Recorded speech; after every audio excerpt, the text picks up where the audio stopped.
और अगर कोई शख्स मतलब सिगरेट पीने के आदी होते हैं, हुक्का इस्तेमाल करते हैं, सिगरेट इस्तेमाल करते हैं, तो इनकी क्या हदूद हैं इसके इस्तेमाल के हवाले से?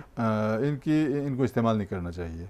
हाँ, क्योंकि जो हमारे उर्फ़ में जी जिस तरह इस्तेमाल किया जा रहा है वो जी उस जी, तरह तो उसमें कोई रुख्सत नहीं दी जा इनको सकती। रुख्सत नहीं दी जा सकती है, लिहाजा इन चीज़ों से परहेज़ करना चाहिए। गुबार या गलीज़ धुआं जो है वो हल्क तक नहीं पहुंचाना चाहिए।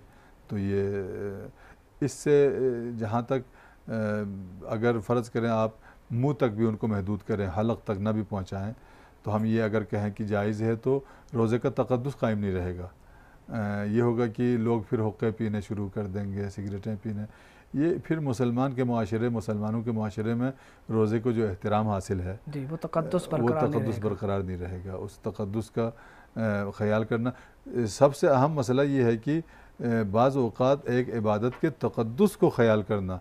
मसलन फ़रमाते हैं कि रोज़े का तक़द्दुस ख़ुद इतना है कि अगर एक आदमी बीमार है उसको रोज़ा रख नहीं सकता, रोज़ा न रखने की डॉक्टर ने भी इजाज़त दी है कि आप रोज़ा न रखें, तो वो आदमी भी लोगों के सामने रोज़ा नहीं तोड़ सकता, यानी अपने दवाई या अपना खाना नहीं खा हाँ, सकता। अहले खाना बैठे हैं सब रोज़े से और वो हाँ, दरमियान में चीज़ें लेके वो खाना जी, शुरू कर दें। रोज़े के तक़द्दुस का तकाज़ा ये है कि वो भी कोई ऐसी जगह पे खाए जिस जगह पे आम रोज़ेदार मौजूद ना हो।